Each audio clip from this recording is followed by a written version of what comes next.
So do we have any doubt from the previous classes? Now you have completed environment, right?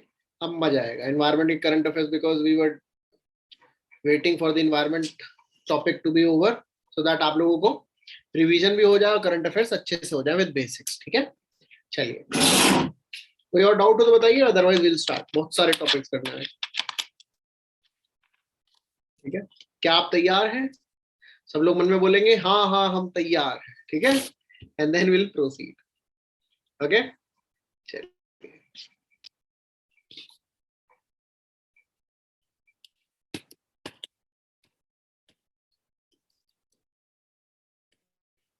Now till this topic we have completed the new commission for air quality management. याद है sir?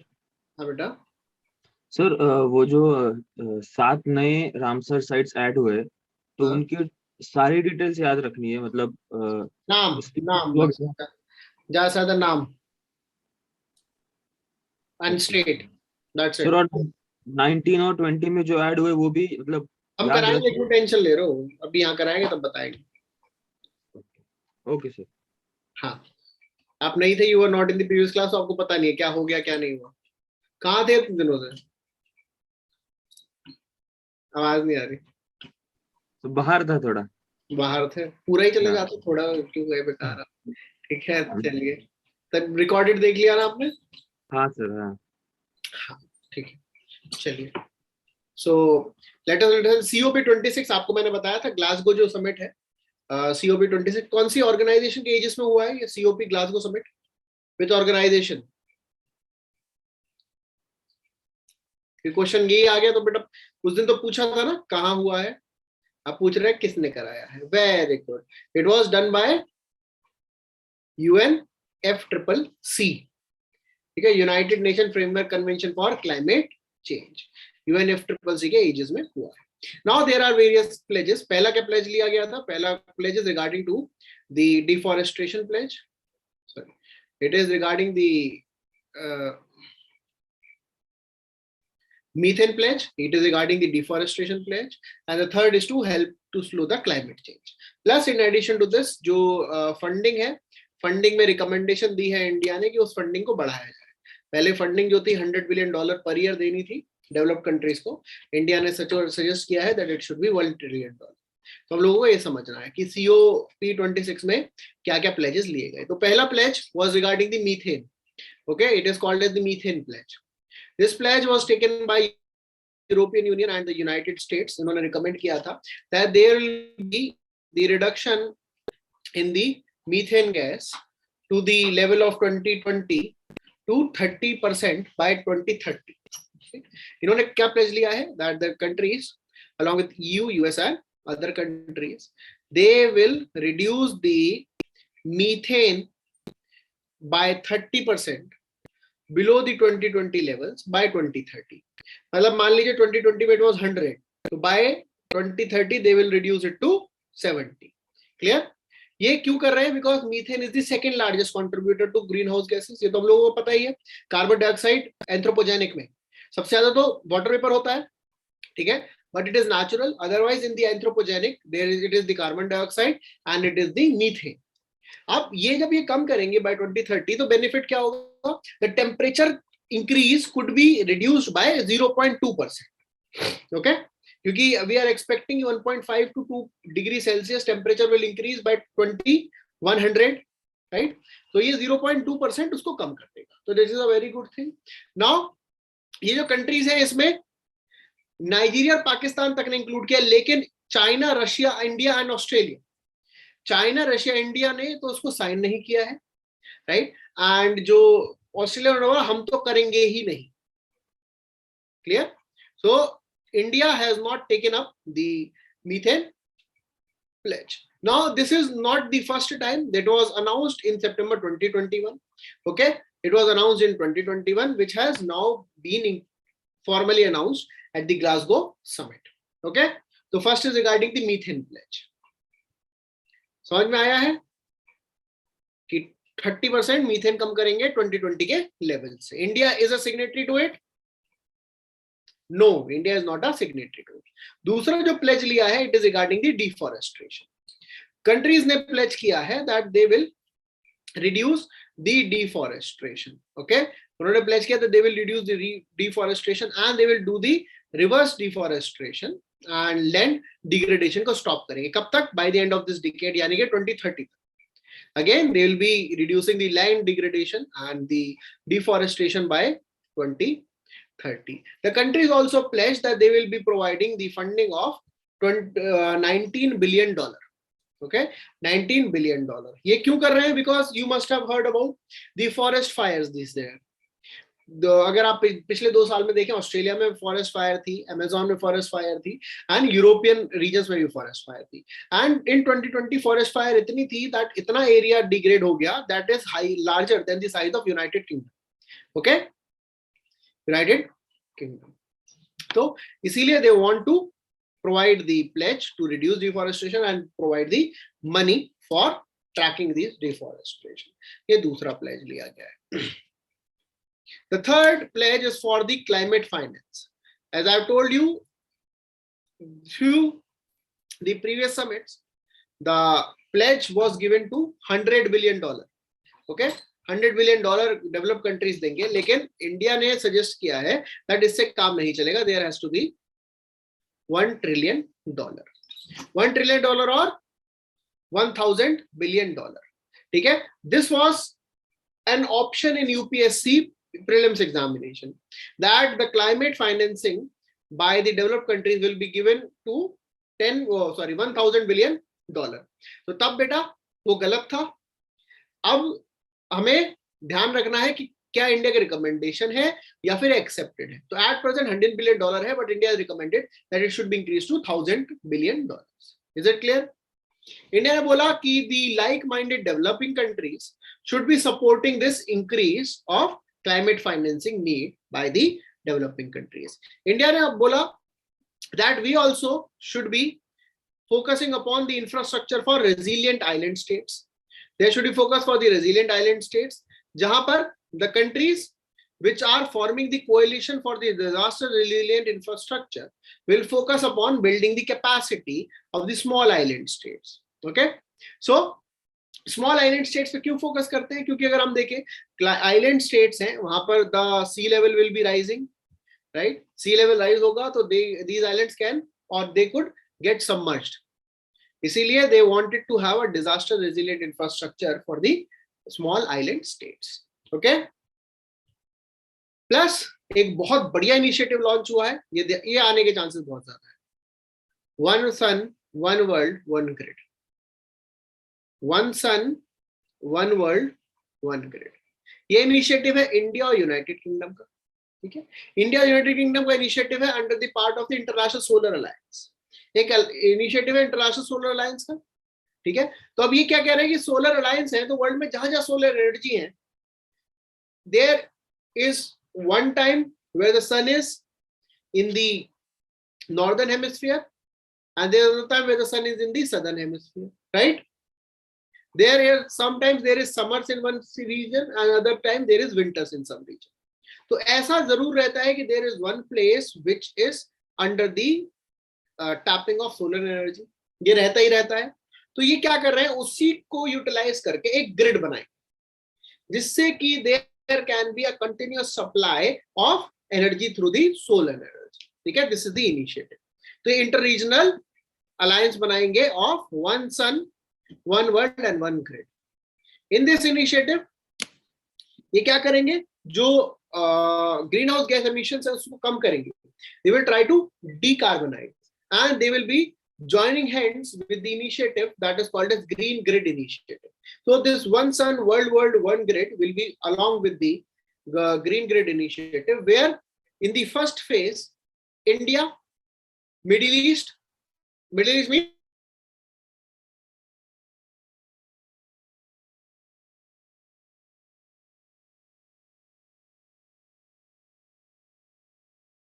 Question नहीं आ सकता, one सन world one initiative किसका है? It is not UNFCCC, it is India and UK. Okay, समझ गए हैं? बताओ, तो समझ में आ गया? यहाँ से क्वेश्चन आने के चांसेस बहुत ज्यादा है, क्योंकि इंटरनेशनल सोलर अलायंस से भी क्वेश्चन आ चुका है।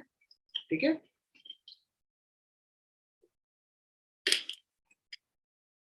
अब इंटरनेशनल सोलर अलायंस के हेडक्वार्टर्स कहां पर है?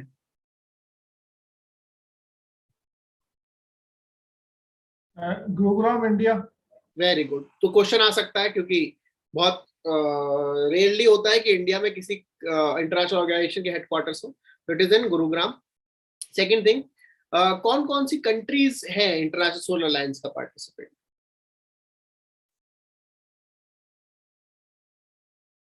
इतना याद नहीं करना है, क्योंकि बेटा याद नहीं रहेगा। भैया ध्यान रखो, the countries that fall within the tropic of Cancer and tropic of Capricorn, the countries that fall within the tropic of cancer and tropic of capricorn are the part of international solar alliance. Okay, is china a participant? अब याद कर लोगे, ऐसे तो कर लोगे, अब तो हो जाएगा ना। Very good.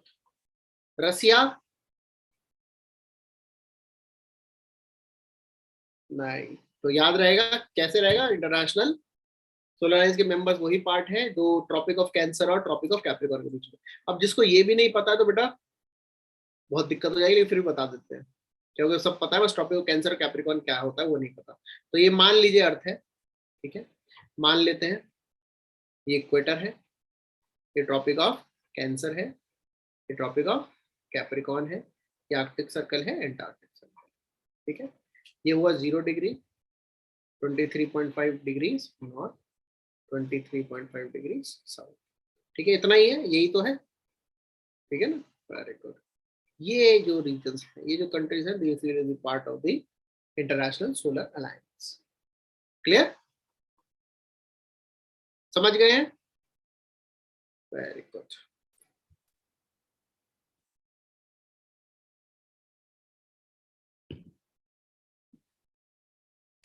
नाउ ग्लासगो में एक और इनिशिएटिव लॉन्च हुआ था, the initiative which is called as Glasgow leaders declaration on forest and land use. Okay, Glasgow leaders declaration on forest and land use. India इसका पार्टिसिपेंट नहीं है। ठीक है, पहली, the first important thing that you need to know that India is not a participant of the Glasgow Leaders Summit on Forest and Land. अब ये क्यों नहीं? क्योंकि इन्होंने बोला कि जो ट्रेड है, it should also be a part of reducing the forest and land use.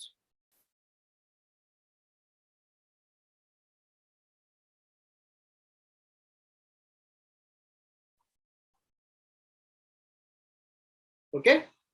अब ये क्या डिक्लेरेशन है? ये declaration is focusing upon identifying how the land should be used for the sustainable production and consumption, for infrastructure development,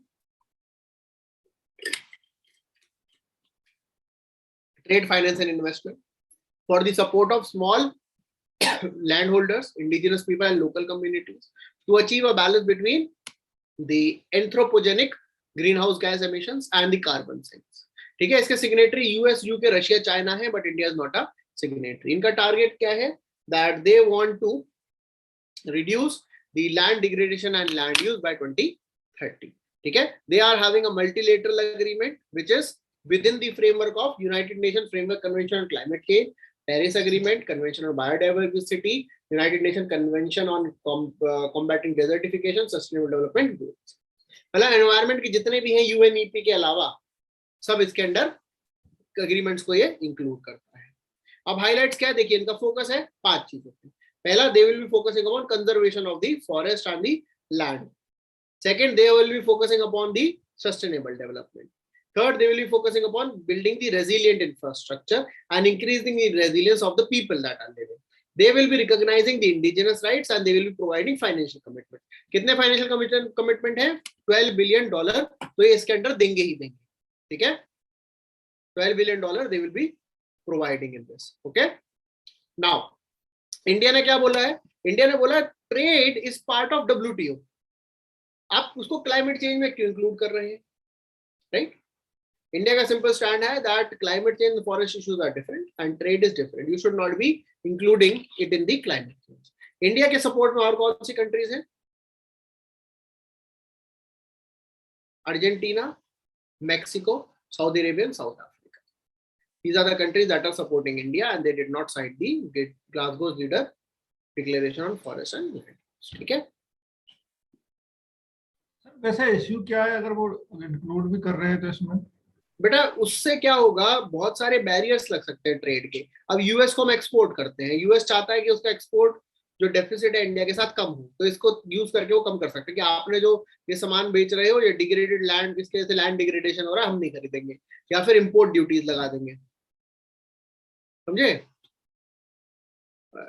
China ये क्यों कर रहा है? क्योंकि China has already reached a point जहां पर उसके जो प्रोडक्ट्स हैं वो लैंड डिग्रेडेशन को कंसिडर कर लेते हैं, क्योंकि the manufacturing in China it is now reached a situation जहां पर वो सेटिएट हो चुकी है। क्लियर? यहां तक कोई दिक्कत तो नहीं? तो ग्लासगो में क्या क्या हुआ है? Methane pledge, deforestation, climate finance, resilient infrastructure और स्मॉल आइलैंड स्टेट्स, प्लस एक अलग से ग्लासगो लीडर्स का समिट हुआ on forest and land use. Okay, now वहीं पर 450 फाइनेंशियल फर्म्स और या फिर एक global alliance for net zero बना है।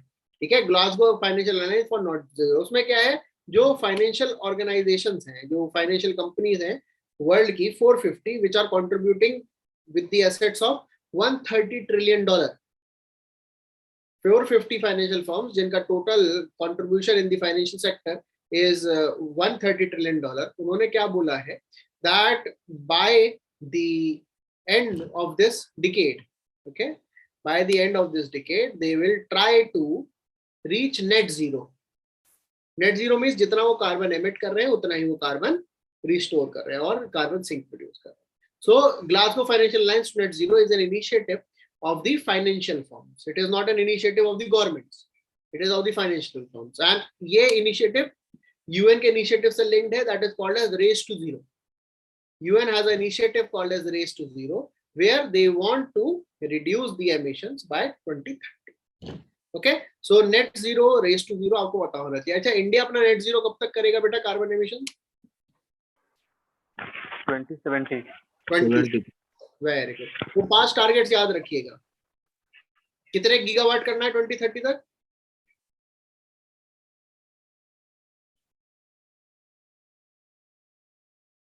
सबको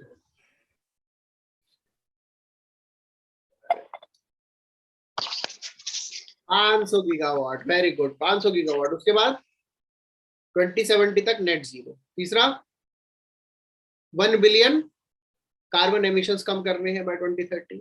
उसके बाद 50% ऑफ रिन्यूएबल एनर्जी में फोकस करना है। ठीक है, एक और 5वां क्या है बताओ? 50% अपना जो कंट्रीब्यूशन है फॉसिल फ्यूल का वो कम करना है। ठीक है, these are the 5 targets under the Glasgow. एक बार देख लीजिए क्योंकि मेंस में क्वेश्चन आ चुका है, तो बेटा प्री में आ सकता है।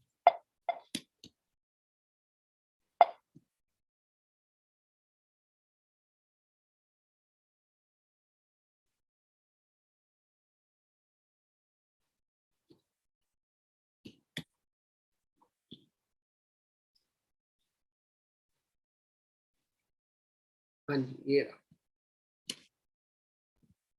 500 gigawatt by 2030, 50% of the requirement by the renewable energy, reduction of 1 billion ton of carbon by 2030. India reduce carbon intensity of its economy by 45% and net zero by 2070. These are the 5 targets. Okay. आप लोगों के पास सब material है ही, तो उसमें से आप लोग देख सकते हैं। रिवॉर्ड प्रोजेक्ट किसके लिए था याद करो, बताओ।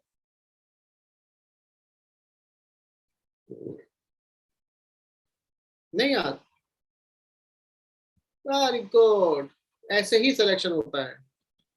वाटरशेड मैनेजमेंट, वेरी गुड बेटा। कौन कौन सी गवर्नमेंट्स?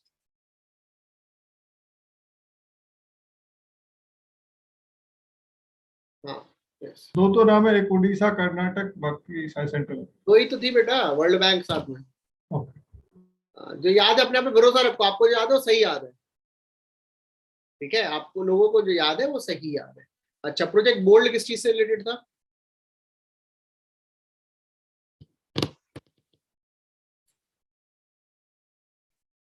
भूल गए सब? Very good. Bamboo in Udaipur.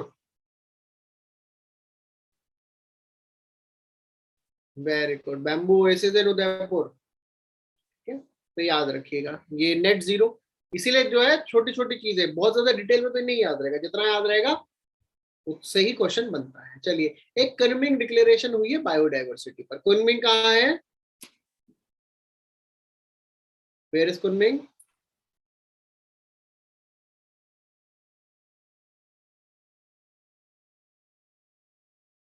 Where is Kunming? नहीं बताएंगे? चाइना में. ठीक है, Kunming is in China. So there was a 15th conference of party. जैसे बेटा क्लाइमेट चेंज के लिए होती है ना सीओपी, जैसे क्लाइमेट चेंज के लिए होती है सीओपी, ऐसे ही for biodiversity also there is a COP.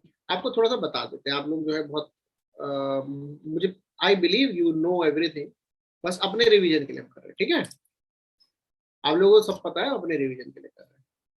तो एक अर्थ समिट हुआ था 1992. ठीक है, जिसको हम रियो समिट भी बोलते हैं. उस समिट से कुछ चीजें निकल के आई थी. First is United nation framework convention of climate change. ठीक है, दूसरी निकल के आई थी कन्वेंशन ऑन बायोडाइवर्सिटी, एंड तीसरी निकल के आई थी आपकी United nation convention for climate combating desertification. ठीक है, तो UNFCCC तो बच्चों है क्लाइमेट चेंज के लिए ऑब्वियो. CBD is for biodiversity and CCD is for desertification. Clear? तो आप लोगों को पता होना चाहिए कहाँ कहाँ से. ठीक है, कहाँ कहाँ से. Very good. क्योंकि इस साल UNFCCC को 30 years हो गए हैं, है ना. This conference Rio summit, it is 30 years. Earlier there was a summit called as Rio plus 20. ठीक है, तब भी क्वेश्चन आया था 2012 में. A question may come from Rio plus 30. So, Convention of Biodiversity किस पर्पस के लिए? So, Convention on Biodiversity, it was for the 3 purposes. बहुत ध्यान रखिएगा, यही आ सकता है. What are the 3 main objectives of biodiversity? First, conservation of biodiversity. ठीक है, वो तो सिंपल है, याद रहेगा. दूसरा, sustainable use of biodiversity components. तीसरा है access and benefit sharing. Okay, access and benefit sharing. अब कुछ इंपॉर्टेंट प्रोटोकॉल भी याद कर लीजिए, वो जो बनाया ना है, तो एक बार काम आ जाएगा. आई नो आप लोगों ने सब पढ़ लिया है, बस for my reference I am telling you this. जो इंपॉर्टेंट प्रोटोकॉल है बेटा, UNFCCC का इंपॉर्टेंट प्रोटोकॉल क्या है? Kyoto protocol. One of the important protocol of UNFCCC is Kyoto Protocol. ठीक है, या फिर पेरिस क्लाइमेट. इसी से रिलेटेड कुछ टारगेट्स हैं जिनको बोलते हैं INDC, intended national determined contribution.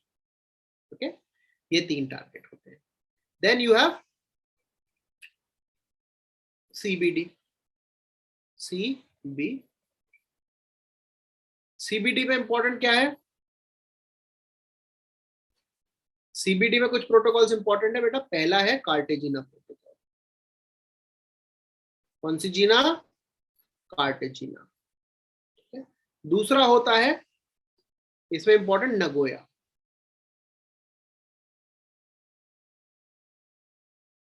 और तीसरा इंपॉर्टेंट क्या हो गया? कुनमिंग, जो हम पढ़े. क्लियर? देन कुछ और थोड़े छोटे छोटे बता देते हैं, याद रखेंगे. ओजोन डिप्लीशन के लिए इंपॉर्टेंट है कौन सा? Montreal protocol. Because a simple question में कम. मॉन्ट्रियल प्रोटोकॉल, और there is a Vienna convention under which Montreal Protocol was introduced, and another important, that is Kigali. Kigali पता आप लोगों को? Kigali agreement के स्पेलिंग देख लेना, खुद लिख लेना, फिर में टिक मारना. ठीक है, हमने लिखी सही है, बस उस पहुंच नहीं रही है. ठीक है, यहां तक समझ में आ गया. एक और है यहाँ तक हो गया, ये इम्पोर्टेंट है। ठीक है, इतनी लिख लो पहले आप, ये आपके अभी दिन काफी धीरे धीरे और बताते रहेंगे, एक साथ बहुत ज्यादा हो गया। आई होप एनवायरमेंट तो आप सबने कर ही ली होगी ये सब चीजें, तो है ना, लेकिन सिंपल क्वेश्चन उठ के आ जाता है तो गलती नहीं करनी है। हाँ बेटा, एक और चीज थी, एक था टारगेट्स, आईची टारगेट्स। आईची टारगेट्स भी किसके लिए है? सीबीडी के लिए। ठीक है, तो कोई है ही नहीं है।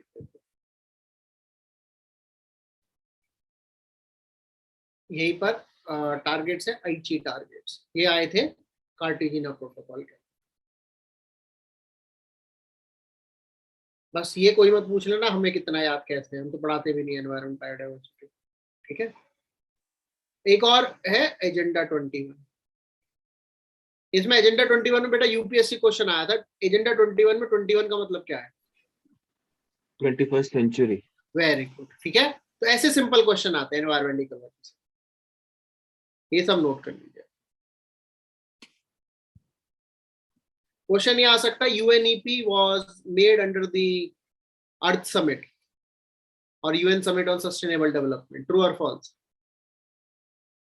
UNEP was made under the Earth Summit.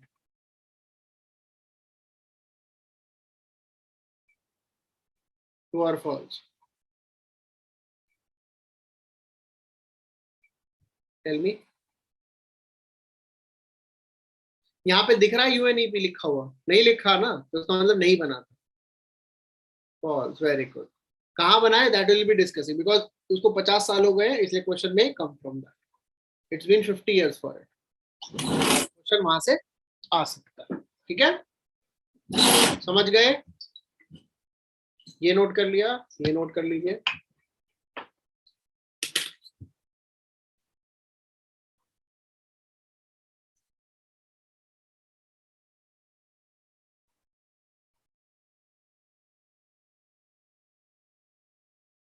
Done?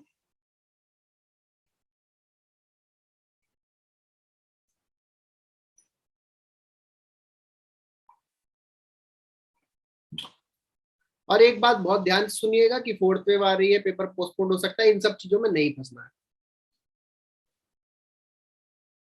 है ना। Do not get stuck into this. Fourth wave is around the corner. What if the exam is postponed?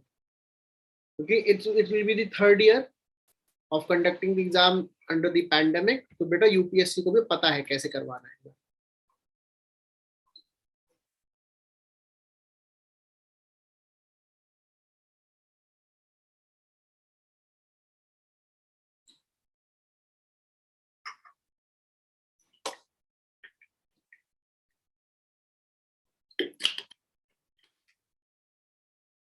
पता कोई थर्ड वेव चल रही थी, मेंस भी हुआ था यूपीएससी का इस बार।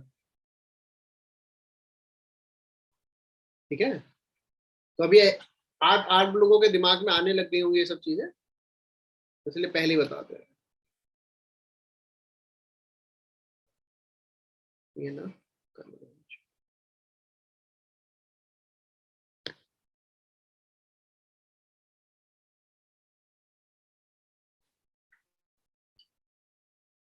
Done?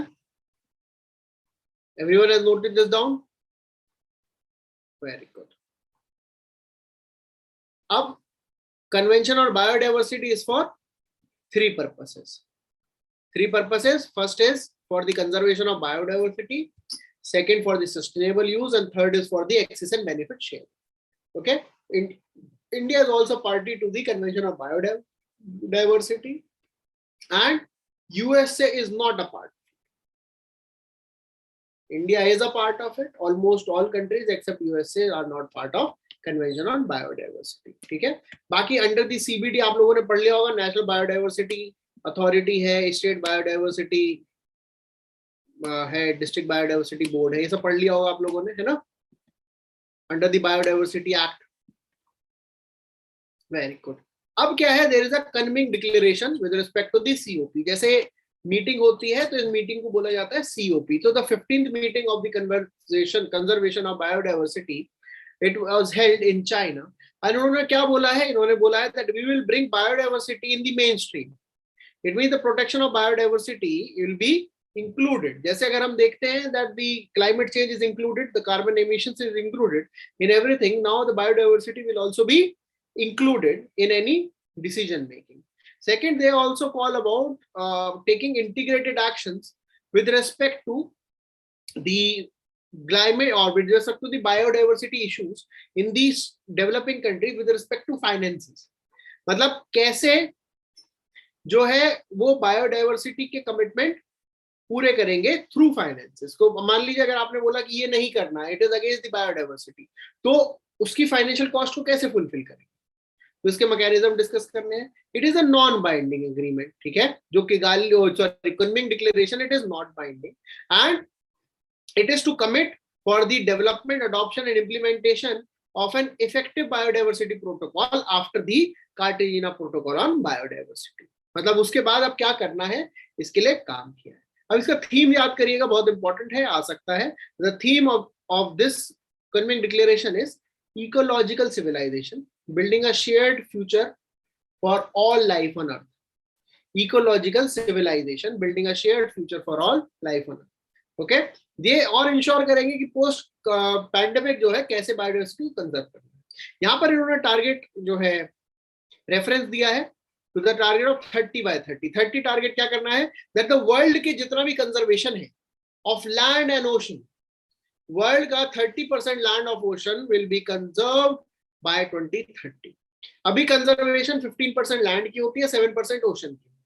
The target is to conserve 30% of the world land and oceans by 2030. okay, China ने फंड की भी बात करी है, that will be called as Kunming Biodiversity Fund. ये चाइना देगी, for that $233 million will be provided. okay, that is the Kunming Declaration. क्या है, क्यों है, कहां से रिलेटेड है, सब क्लियर हो गया, बैकग्राउंड समझ में आ गया. Very good.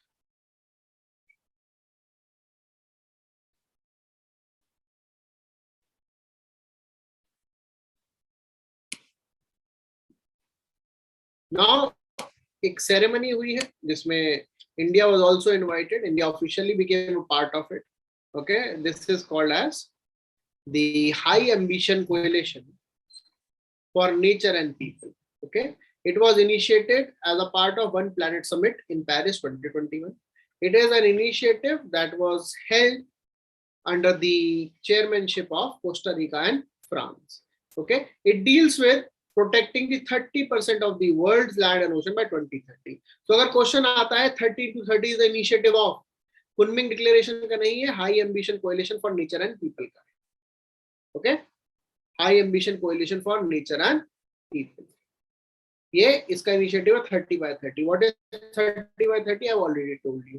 30 by 30 is including 30% of the land and ocean by 2030. So High Ambition Coalition for Nature and People. India is a part of it. Okay, India is a part of it. Are you clear? Very good. आगे बढ़ते हैं.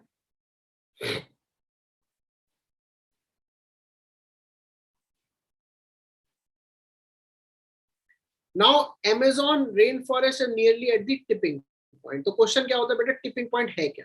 तो tipping point क्योंकि सबसे पहले ये समझना है. अब ये आएगा कि टिपिंग पॉइंट पहुंच गया, हमें पता ही नहीं टिपिंग पॉइंट क्या है ना. तो टिपिंग पॉइंट वे वो that is the point where the leaf और the tree reaches a point where it cannot be conserved, and that death of a tree starts from the tip of the leaves and it goes backwards. Okay, that is the meaning of tipping point. And Amazon rainforest में the trees are going back to the tipping point. It means they may die. Okay, समझ में आया? अब इससे क्या represent होता है? It is representing that there is a lack of resilience, या resilience कम होता जा रहा है Amazon rainforest का. Okay, Amazon rainforests are becoming less resilient.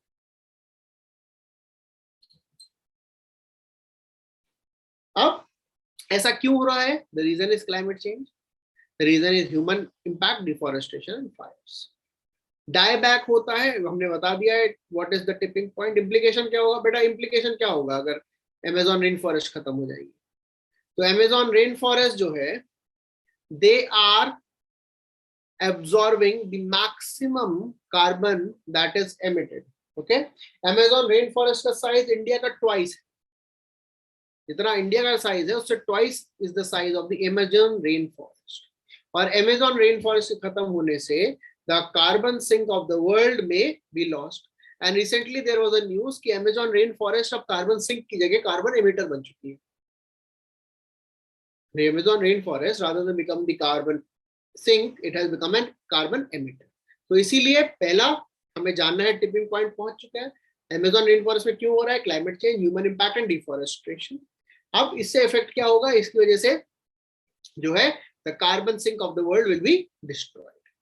Okay, तो इसीलिए हमारे लिए इंपॉर्टेंट है। अमेजोन रेन फॉरेस्ट क्या है ये हम लोगों को पता ही है, अमेजोन रिवर के बेसिन में एक फॉरेस्ट है। This is an equatorial rain forest, बहुत बड़ा साइज है। It is producing the 20% of the world's fresh water into the ocean. So ये after all it is very much ecologically important. Okay, question आ सकता है Amazon rain forest किस किस countries में है, तो एक बार कंट्रीज उसके लिए देख लीजिएगा। ठीक है, कंट्रीज एक बार देख लीजिएगा किस किस कंट्रीज में है।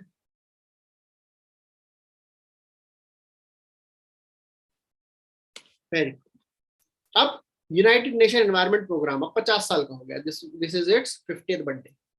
So when was UNEP established? UNEP was established in the year 1972। It was established in the year 1972 under the convention that is called as Stockholm Convention. There was a Stockholm Convention जहां पर उन्होंने establish किया था United Nation Environment programme. अब बेटा कहां पर located है ये? It is located in Nairobi, Kenya. It is located in Africa, Nairobi, Kenya. इनकी जो रिपोर्ट्स हैं देख सकते हैं, क्वेश्चन आ जाता है। Reports are emission gap report, it is very important. Okay, adaptation gap report, global environment outlook, frontiers, invest into healthy planet.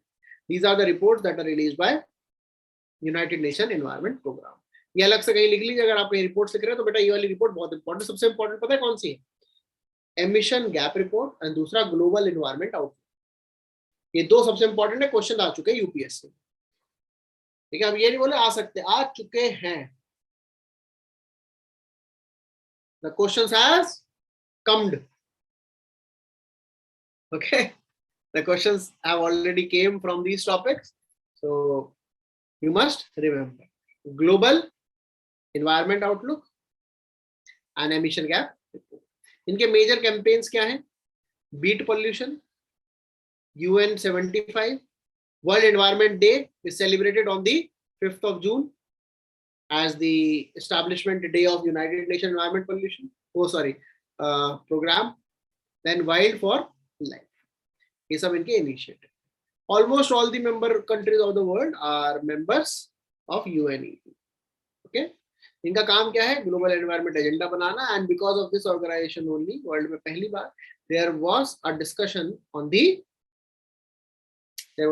on the environmental degradation. ठीक है, तो यूएनईपी कहां से बना है, कौन सी convention? Stockholm convention. Very good. Stockholm है कहां पर? Just as a basic curiosity, just as a basic. Switzerland, Sweden. Sweden, ठीक है, स्टॉकहोम इज इन स्वीडन। ये दो तीन चीजें तो पता होनी चाहिए आपको। स्टॉकहोम बहुत न्यूज में रहता है, कोपेनहेगन भी न्यूज में रहता है, ऑस्लो न्यूज में रहता है। Stockholm is in Sweden, Copenhagen is in Denmark, Oslo is in Norway. Okay, Netherlands की कैपिटल क्या है? एम्स्टर्डम। एम्स्टर्डम, ये सबको पता है, घूमने की जगह होती है ना, एम्स्टर्डम तो बहुत फेमस है, ये सबको पता है। थाईलैंड वाले तो बेटा बच्चे हैं, मतलब अगर आपको घूमना हो एज अ टूरिस्ट तो थाईलैंड, ये यूरो ट्रिप पे जाओ तो always go to Amsterdam, it's a very good place. ठीक है, एम्स्टर्डम, आइसलैंड, ये आपको क्यों हम बार बार टच कर रहे हैं, क्योंकि आर्कटिक के आसपास के एरिया से क्वेश्चन बन सकता है. This year there can be a question from places close to Arctic. Okay, चलिए. अब हमारे prime minister, honorable prime minister को एड्रेस करने का मौका मिला एक summit that is called as one ocean summit. Okay, one ocean summit is an initiative of France which is in collaboration with the United Nations and the World Bank. Okay, One Ocean Summit. One Ocean Summit का purpose है कि जो सारा ocean है उसको collectively हम protect करके सारे मरीन इश्यूज को एड्रेस करें. वन ओशन का मतलब नहीं है कि सब पूरे वर्ल्ड को एक ओशन बनाना. The purpose is to consider it as a one unit in order to deal with the ocean problems or the marine issues in a similar way. तो इसमें क्या क्या फोकस रहेगा? They will be combating illegal fishing, decarbonizing and reducing the plastic pollution. The focus will also be on the governance of the high seas and coordinating the scientific research. हमारे prime minister ने कुछ चीजें highlight करी. पहला उन्होंने highlight करी that marine civilization had always been a part of discussion in the Indian literature and other ideas. Second, the India's security and prosperity is related to the Indo-Pacific initiative. ये Indo-Pacific Oceans initiative से it is linked. Then third, India also supports high ambition coalition of the Indian France का एक initiative है high ambition coalition on biodiversity beyond national jurisdiction. High ambition coalition of biodiversity, we have already discussed that. अभी पढ़ा था. Beyond national jurisdiction, यानी कि India is also giving its support to that initiative. इनका purpose क्या है कि national jurisdiction के अलावा biodiversity which is in the transnational areas will be protected. Clear? India ने यहीं पर कमिटमेंट भी दिया था, will be eliminating a single use plastics. और हम लोगों ने पढ़ लिया है कब से एलिमिनेट करना है.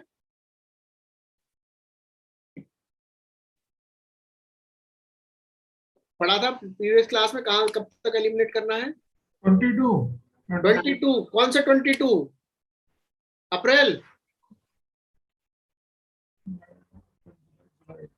1 जुलाई 2022. ठीक है. अब बेटा वर्ल्ड एनवायरनमेंट डे में पता है क्वेश्चन क्यों आ रहा है इस बार?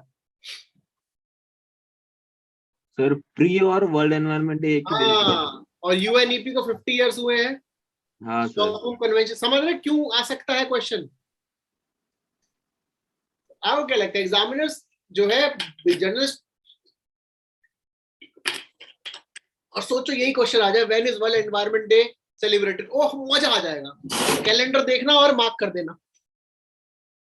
ठीक है, कैलेंडर देखना और मार्क कर देना. अच्छा कब होता? आज का डेट है, कर दो mark.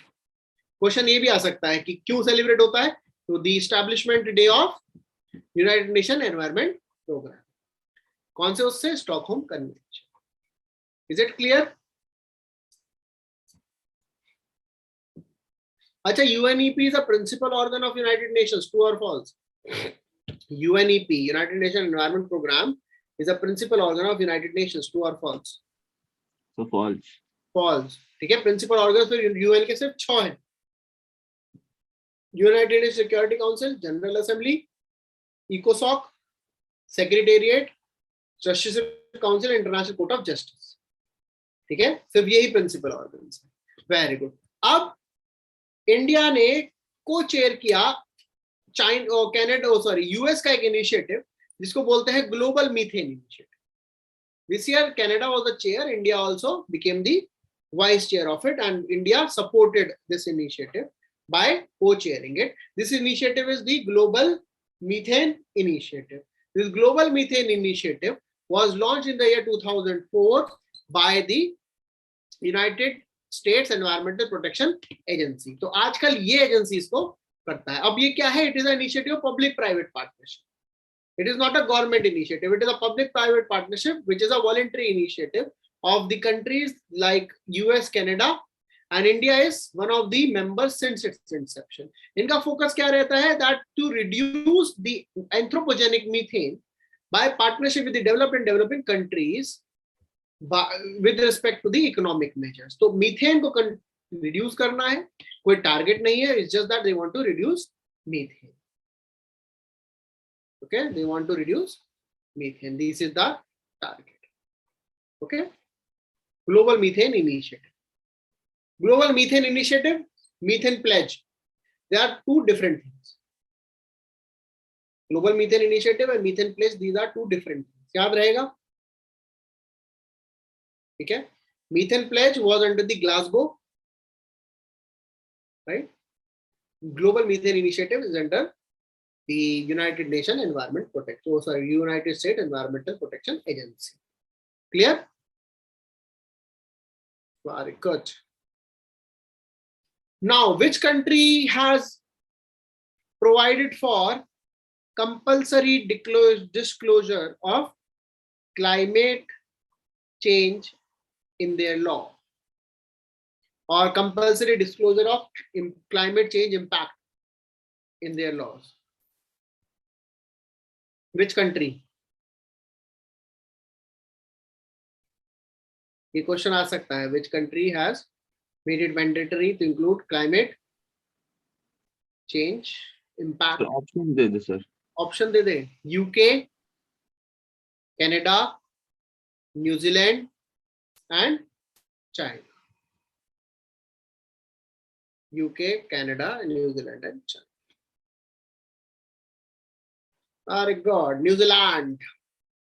So New Zealand became the first country in the world which has provided climate change disclosure laws for the financial firms. मतलब जितने भी financial firms हैं जो पैसा ला रही हैं, पैसा दे रही हैं, they have to disclose how much impact it will be having on the climate change. Okay, so New Zealand is the country that will be providing that law. Clear? It will be mandatory from 2023. इसमें बस country पे question आएगा और कुछ नहीं आ सकता है इतना detail. At which country? Clear? Very good. Now there is a network for greening of financial system. ये क्या है? जितने भी सेंट्रल बैंक्स हैं, जितने भी सेंट्रल बैंक है वो चाहते हैं कि जो फाइनेंशियल सिस्टम है it becomes green. Green means the impact on the environmental degradation is minimum.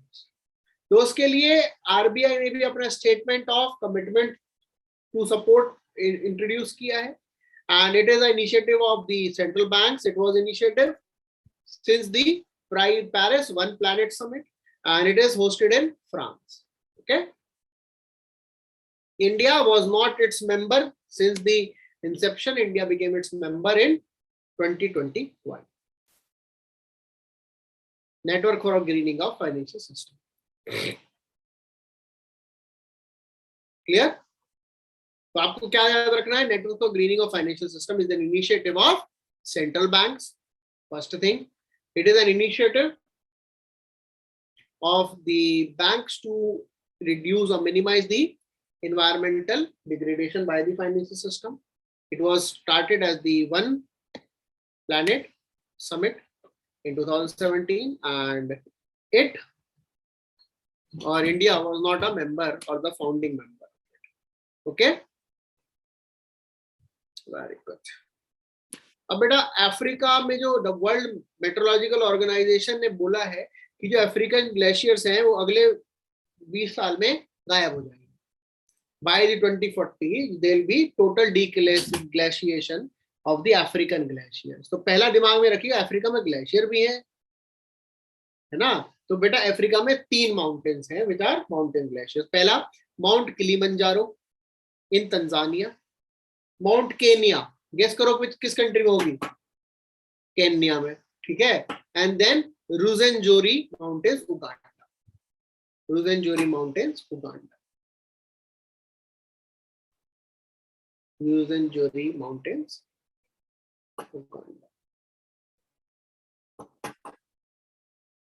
Clear? क्यों हो रहा है ये बताने की जरूरत है. ग्लेशियर के ऊपर पिघल रहे हैं, क्लाइमेट चेंज हो रहा है इसलिए पिघल रहे हैं, और क्या रीजन. ठीक है. और Africa is the largest contributor of green house gases. True और false? Africa is the largest contributor of greenhouse gases. True or false? False. China है. ठीक है. नहीं बेटा, तो कॉन्टिनेंट और कंट्री में है ना. अफ्रीका टोटल, लेकिन Africa as a continent is the least contributor, but it is most vulnerable. इतना वल्नरेबल है कि जो सब सहारन अफ्रीका है, it may lose its GDP up to 3% by 2050. Every year, adaptation of climate change is costing them $50 billion per year. Then Madagascar is experiencing famine-like condition. South Sudan have faced flooding, and there are various problems which has led to disaster migration also. Okay, disaster-related migration. तो बहुत ज्यादा दिक्कत वाली बातचीत है। Clear? Clear? Yes or no? Very good.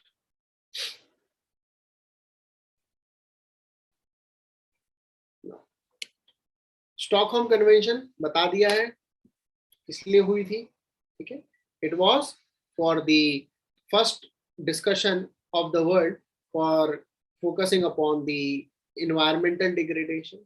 Okay, it was in 1972 where there was a UN conference on human environment which made environment as a global issue. What were the objectives of the Stockholm Plus 50? Okay, Stockholm Plus 50, it is celebrating the 50 years. So first is to reflect on the actions that are needed for the healthy planet. क्या क्या action चाहिए for the healthy planet? दूसरा, to achieve sustainable and inclusive recovery from the pandemic. And third, to accelerate the environmental dimension of sustainable development in the context of decade of this action. Okay. So UNEP की conference थी, ये आपको बता दिया है, इसके through sorry Stockholm का conference थी एंड इसके थ्रू UNEP बना था, that is also I have told. Clear? Very good. अब इंटरनेशनल ब्लू फैक्ट सर्टिफिकेशन में इंडिया के 2 और बीचेस ऐड हो गए। In total, India has 10 blue flag certified beaches. Okay. Now the new 2 addition is Kovalam in Tamil Nadu and Eden in Puducherry. Clear? Eden is not in Kolkata, क्योंकि Eden Garden से confuse हो जाओगे, it is in Puducherry. Clear? Now total blue flag certification क्या है? It is an initiative of an NGO. It is an initiative of an NGO. Foundation for Environmental Education. Initiative of Foundation of Environmental Education. This rates the beaches on 33 criteria. Blue flag on a beach is an indication of 100% indication or fulfillment of these 33 criteria. Okay, of these 33 criteria, it is the 100% fulfillment. Okay. कौन कौन से beaches हैं ये देख लेते हैं। ऐसे मजा नहीं आएगा, ऐसे, ठीक है। तो ईडन पुडुचेरी में हो गया, and Kovalam in Tamil Nadu, then golden beach in Orissa, then Rishikonda in Andhra Pradesh, then Kappad beach in Kerala, then they have Padubidri in Karnataka, Kasaragod in Karnataka. Okay, then Daman and Diu, they have a Gogla beach, and in Gujarat they have Shivrajpur beach. Okay, समझ गए? आप में से किसी ने कोई ये वाला बीच विजिट किया है तो बताएं कि कितना अच्छा है, क्या है। तो आप लोगों को अपनी ट्रेवल डेस्टिनेशन में जाना है, अच्छे बीच जाना है तो नाम देख लो। Kasaragod is a very good beach, जहाँ होके आइएगा, ठीक है। शिवराजपुर हम गए, वो भी बहुत अच्छा है, बहुत साफ सुथरा है। गोगला के पास गए हैं, लेकिन अगली बार पता नहीं था साफ बीच है, ठीक है, अगली बार वहां भी चले जाएंगे। Okay, are we clear? Very good. Kigali कहाँ है? कहाँ पे? घर में? Where is Kigali? Where is Kigali? बोल, अनम्यूट करके बोल दो, वैसे मन में क्यों बोल रहे हो? है, बोलो। रवांडा में। Very good. तो बेटा रवांडा के न्यूज में है अभी?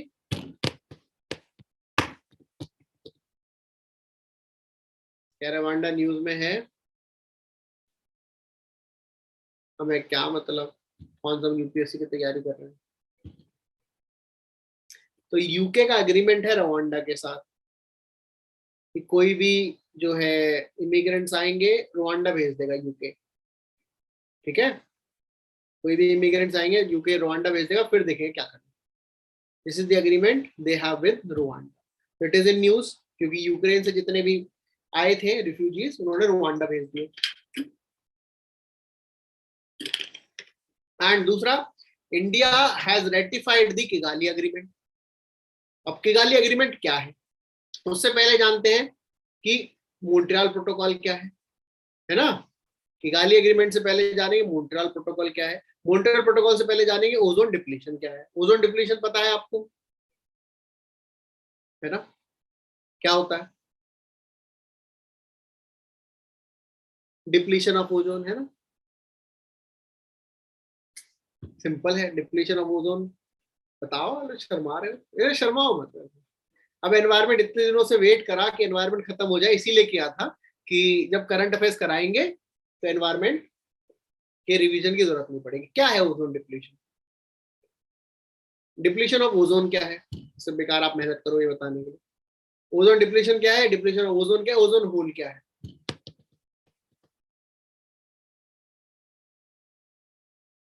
No one will tell.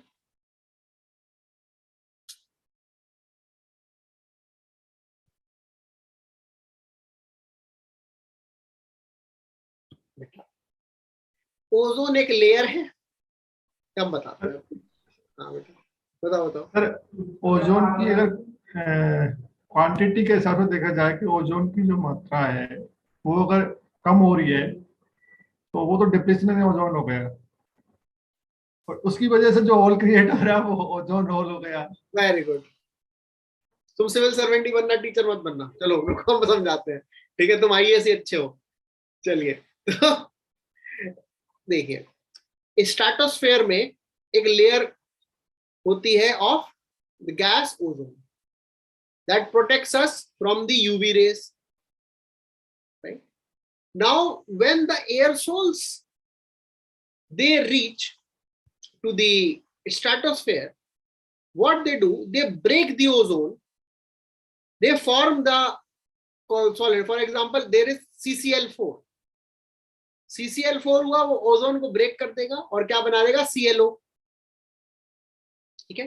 वो ऑक्साइड बना लेते हैं, उससे क्या होता है, ऑक्सीजन रिलीज होती है और वहां से ओजोन डिप्लीशन होना शुरू होकर एक होल क्रिएट कर लेते हैं। And that is mostly found in the polar areas, that is found in the polar area। उसकी वजह से क्या होता है, UV rays they come on the earth, right, and that can be dangerous। UV rays they can be very dangerous from this for the skin, for the eyes, right। यानी कि ozone depletion का सबसे बड़ा reason है aerosols, right. Aerosols क्या होते हैं, chlorocarbons, fluorocarbons, hydrofluorochlorocarbons and chlorohydrofluorocarbons, right. So these are the aerosols। तो ये एरोसोल्स को अगर हम बैन कर देंगे तो हमारा ओजोन डिप्लीशन रुक सकता है ना। तो दिस वाज डन और this was a discussion under the Vienna convention कि हाँ भाई ये तो सही है। And with this discussion they said now will bring a protocol, क्योंकि it is more in the Arctic areas. Canada में बैठ के दिखाया, वो देखो ओजोन होल, देखा, हाँ उन्होंने बहुत सही बात है। मॉन्ट्रियल में आपको दिख गया, आपको बैन करेंगे। उन्होंने क्या किया, ओजोन डिप्लीटिंग सब्सटेंसेस को बैन, ठीक है। अब बेटा एरोसोल्स कहाँ यूज होता है, अब आप ये बताओ, डीओ तो लगाओगे ही, अरे डीओ तो लगाओगे, ऐसे ऐसे करते हैं निकलता है, that is including aerosols. AC use करते हो, उसके अंदर रेफ्रिजरेंट होता है, रेफ्रिजरेटर यूज करते हो, उसमें रेफ्रिजरेंट होता है, राइट। जहां भी फिस करके कुछ बाहर निकलता है वहां पे एरोसोल होता है। अब फिस करके कैसे जियोगे फिर, मतलब कैसे, हमारी तो लाइफ में आधी चीजें फिस है। सैनिटाइजर ले लीजिए, है ना, डीओ ले लीजिए, परफ्यूम ले लीजिए, है ना, बर्थडे पे फिस करके निकालते हैं वो क्रीम सा, वो भी एरोसोल, सब चीज में एरोसोल है, राइट। तो उसका कुछ रिप्लेसमेंट लाना था, तो उसका रिप्लेसमेंट क्या लाए, हाइड्रोफ्लोरोकार्बन्स। कीजिए, hydrofluorocarbons is not at all an ozone depleting substance। बढ़िया बात है, राइट। लेकिन हमें ये रियलाइज हुआ कि ओजोन तो डिप्लीशन कम हो रहा है, लेकिन these hydrofluorocarbons they have very high greenhouse gas potential.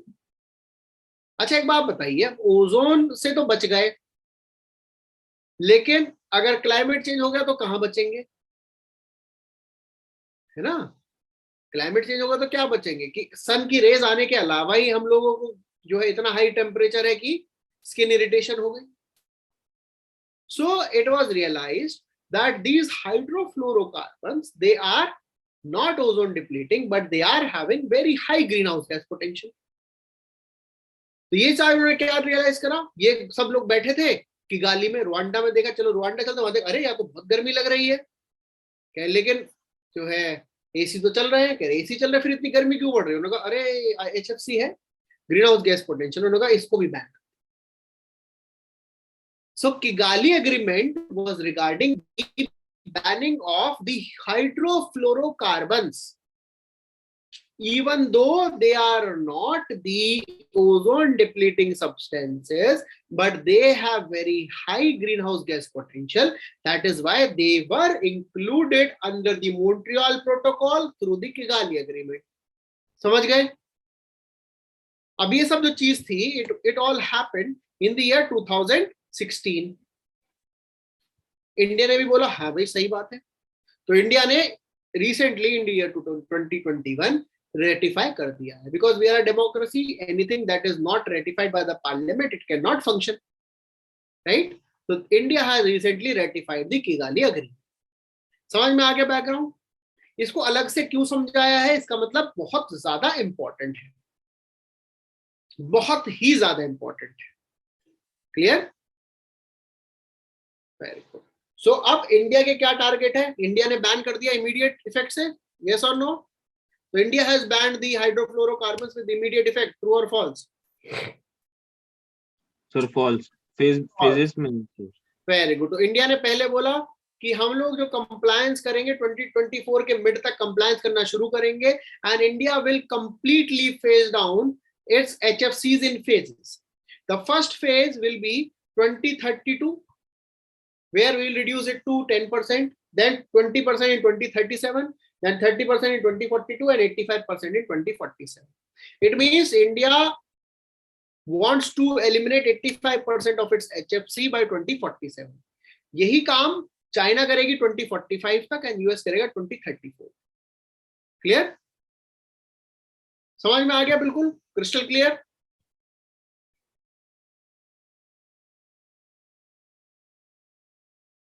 तो किगाली एग्रीमेंट क्या है? That bye 2047 80% of the HFCs shall be reduced. It is not 100% ban. बहुत अच्छे समझिए, it is not a 100% ban, it is the reduction up to 80% by 2047. India 2047 तक 85 कर रहे हैं. So we are having a optimistic, or we are having a more stronger target. Clear? समझ में आया? डेवलप कंट्रीज को 2019 से शुरू करना है, एंड डेवलपिंग कंट्री 2024 से शुरू करना है, एंड इंडिया जो है उसमें 2028 तक इनको फ्रीज करना था, लेकिन हम लोग उससे पहले ही स्टार्ट कर देंगे अपना. क्लियर? दिक्कत क्या आती है? बहुत high green house gas potential है, और अगर हमने हाइड्रोफ्लोरोकार्बन्स को नहीं रोका तो हमारा 0.5 डिग्री टेम्परेचर और ज्यादा बढ़ सकता है. Okay, this was about the Kigali amendment और द किगाली एग्रीमेंट. समझ में आया कि नहीं आया? कोई दिक्कत, कोई टेंशन, कोई मेंशन? वो डाउट हो तो पूछ लीजिए, बहुत ज्यादा इंपॉर्टेंट है. नहीं?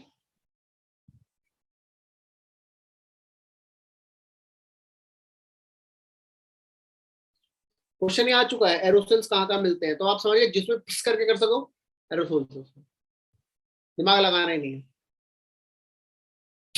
एरोसोल. क्लियर? ओके. सर ऐसा क्वेश्चन आ सकता है क्या? मतलब आ चुका है बेटा. नहीं नहीं सर, ये आप सुनो तो सर. अच्छा, मुझे लगा वाला फिस वाला पूछ रहे हो. नहीं नहीं सर कि which of the following are possible alternatives to HFCs?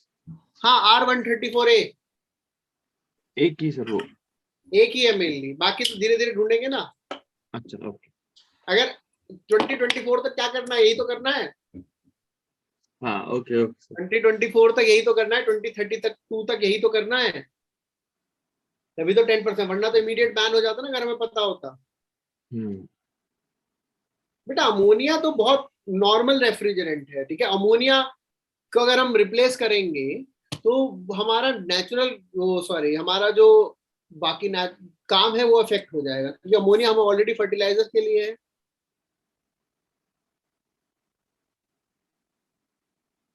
बढ़िया न्यूज आई है, सुन लो, आपके काम आएगा, ठीक है। A married man runs away with a 20-year-old women, ठीक है। गुजरात हाईकोर्ट ने बोला है सर्च कॉस्ट में जो पैसे लगे थे पुलिस के 50% आप दोगे, ठीक है। अच्छा एक क्वेश्चन और आ सकता है, आपको क्या लगता है, there have never been any use of Hindi language in the supreme court, true और false?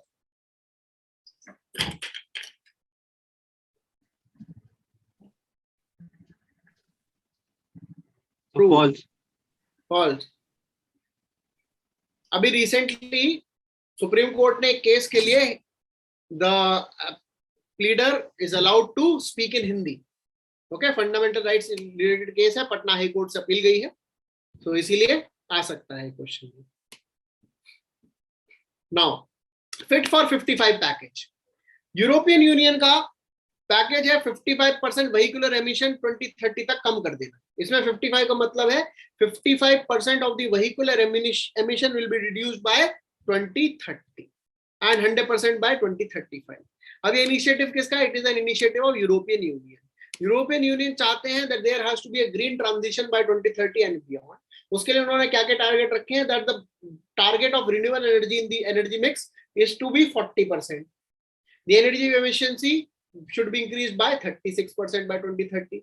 Vehicular emission should be reduced by 55% by 2030 and 100% by 2035. They will be phasing out petrol and diesel vehicle by 2035. Okay, petrol and diesel vehicle they will be phasing out by 2035. Then there will be an emission trading system. There will be an emission trading system for building and road transportation. अब इसके लिए उन्हें एक fund बनाया, social climate fund. जो poor people है उस area के या जो स्मॉल बिजनेसमैन है वो कहां से रेनोवेट करेंगे ग्रीन बिल्डिंग, तो उनके लिए फंड मिलेगा, सोशल क्लाइमेट फंड। दूसरा एक कार्बन बॉर्डर एडजस्टमेंट मैकेनिज्म भी बनाएंगे कि अगर कोई ऐसा प्रोडक्ट है जो इंपोर्ट हो रहा है which is through a carbon intensive production process, तो वहां पर इंपोर्ट पे कुछ ना कुछ प्राइस लगेगा, a duty for the carbon emission. Okay, इन्होंने टारगेट भी बनाया that they will provide European Union sink capacity up to 310 million tons of CO2, ठीक है, कार्बन सिंक भी बने। तो क्वेश्चन क्या आ सकता है फिट फॉर 55 में? What does 55 means? क्वेश्चन आप क्या करोगे? Staying fit at the age of 55, right? Because fit India challenge भी है, तो फिट फॉर 55 से हम लोग कंफ्यूज हो सकते हैं। क्लियर? समझ में आ गया? यस और नो? सर एक पॉलिटी से डाउट था। बताओ। जिस दिन पॉलिटी लास्ट क्लास है तुमने मिस कर दिया, हमने उस दिन बताना था। हाँ हाँ। सर मनी बिल के इसमें है सर, अगर कोई टैक्स रिड्यूस करना है और अबॉलिश करना है तो उसके लिए मनी बिल नहीं लगेगा। ये स्टेटमेंट ट्रू या फॉल्स? ये स्टेटमेंट फॉल्स है। और अगर सिर्फ कोई टैक्स कम करना है? फॉल्स। लेकिन सर एक एक आर्टिकल में लिखा है कि उसके लिए पार्लियामेंट लॉ की कोई जरूरत नहीं है। कौन सा आर्टिकल में लिखा है? उसमें सर लिखा है, मैं बताता हूँ, उसमें लिखा है parliament can reduce the taxes और abolish the taxes but can not increase it. हाँ सर ऐसा लिखा है, देखो है ना, ऐसा 117 लिखा है। मैं बता दूं, हाँ। सीधे हाथ पे लिखा है, लेफ्ट हैंड साइड पे है ना, है ना। अब एडिशन नहीं पता, 6th हाँ एडिशन है, 5th एडिशन है, तो ऐसे ही लिखा है। उसमें लिखा है एनुअल फाइनेंशियल स्टेटमेंट वाली लाइंस में। हाँ सर उसमें हाँ, लिखा है। तो उसमें ये थोड़ी लिखा है कि bill will not be introduce for it. उसमें लिखा है parliament can reduce the tax और abolish the tax but can not increase it. समझ लेकिन टैक्सेशन, हाँ बोलो। नहीं सर, नहीं समझा सर। मतलब अगर टैक्स लगाना है, बढ़ाना है, कम पार्लियामेंट करना है, चेंज करना है, सबके लिए मनी बिल होगा। बेटा मनी बिल टैक्स के लिए तो मनी बिल होगा ही होगा। अब जो बिल में टैक्स इंट्रोड्यूस हुआ, मान लो 10% का टैक्स इंट्रोड्यूस, ठीक है, तो पार्लियामेंट उसको 5% कर सकती है, 0% कर सकती है, लेकिन पार्लियामेंट उसको 20% नहीं कर सकती। समझ गए? तो इस चीज के लिए मनी बिल होगा या नहीं होगा? मनी बिल में ही तो पार्लियामेंट सजेशन देंगी, अमेंडमेंट देंगी। अच्छा, ओके सर। टैक्स बढ़ाते कैसे हैं बेटा? मनी बिल, उसको तो बोलते हैं फाइनेंस बिल, जो बजट के बाद इंट्रोड्यूस होता है। अभी हुआ था ना, जो आपकी डिजिटल एसेट्स में, वर्चुअल डिजिटल एसेट्स के लिए इंट्रोड्यूस हुआ है, 10% लगेगा। 10% है, 30% है? कोई क्रिप्टो करेंसी वाला बताओ। 30% लगाया है, 10% लगाया है? शायद 30 है। 30% है पर लीगल नहीं है। 30% है पर लीगल नहीं है। हाँ, टैक्स उन्होंने 30% है, लीगल नहीं है। अच्छा, एक क्वेश्चन ये भी आ सकता है, the difference between crypto currency and central bank digital currency. Crypto currency and central bank digital currency, इसमें भी क्वेश्चन आ सकता है। हाँ, CBDC is a fiat currency. वही द हिंदू में बहुत अच्छा आर्टिकल आया था अभी रिसेंटली, वो उसमें बहुत क्लियरली एक्सप्लेन किया हुआ था, तो आप लोग वो पढ़ लिए, कल ही आया था शायद, तो वहां से क्वेश्चन भी बन सकता है। ठीक है, ओके। आप लोग जो थोड़े थोड़े रिलैक्स हो रहे हो ना, कि नया टॉपिक शुरू हो रहा है, क्लास आगे नहीं चलेगी, अभी चलेगी। ठीक है, जो आप लोग मन में रिलैक्स होके बैठे थे कि आज का हो गया, वेरी गुड। मरकरी पोल्यूशन, ठीक है, गवर्नमेंट ऑफ इंडोनेशिया ने बोला है कि मीना माता कन्वेंशन लाएंगे, और एक नॉन बाइंडिंग डिक्लेरेशन बनाई है जिसको बोलते हैं Bali declaration on combating global illegal trade on mercury. एक नॉन बाइंडिंग डिक्लेरेशन है on the lines of Minamata convention. तो अब बेटा आपको ये समझना है मीना माता कन्वेंशन क्या है ना? तो मरकरी जो है एक पॉल्यूटेंट है। क्या है? ऐसे थोड़ी होता है, उसको तो हम थर्मामीटर में मुंह में डाल के रखते हैं। आपने एक चीज नोटिस करी, आजकल वो मरकरी वाले थर्मामीटर मिलने कम हो गए हैं। डिजिटल थर्मामीटर बहुत चलने लग गए हैं, है ना? कम हो गए, नहीं थोड़ी पता बंद हो गए हैं, ठीक है, कम हो गए हैं, है ना? ये है, नोटिस किया है? क्यों? क्योंकि mercury is a pollutant. Mercury एक पॉल्यूटेंट है जिसकी वजह से बहुत सारी प्रॉब्लम्स होती है। प्रॉब्लम्स क्या हो सकती है? There can be a Minamata disease. एक जगह है मिनामाता, जापान, वहां के पानी में बहुत मरकरी थी और वहां के लोग फिश खाते थे, तो वो फिश की वजह से वहां पर लोगों को मरकरी डिसऑर्डर हो, and that was because of methyl mercury poisoning. तो उस डिजीज को बोला जाता है मिनामाता डिजीज। इसकी वजह से nervous system can be affected, immune system can be affected, lungs can be affected, skin can be affected and eyes can be affected. बाकी और कोई दिक्कत नहीं, ठीक है? बस lungs, kidney, nervous system, immune system, skin and eyes, बाकी सब सही रहे, ठीक है? तो डेंजरस है।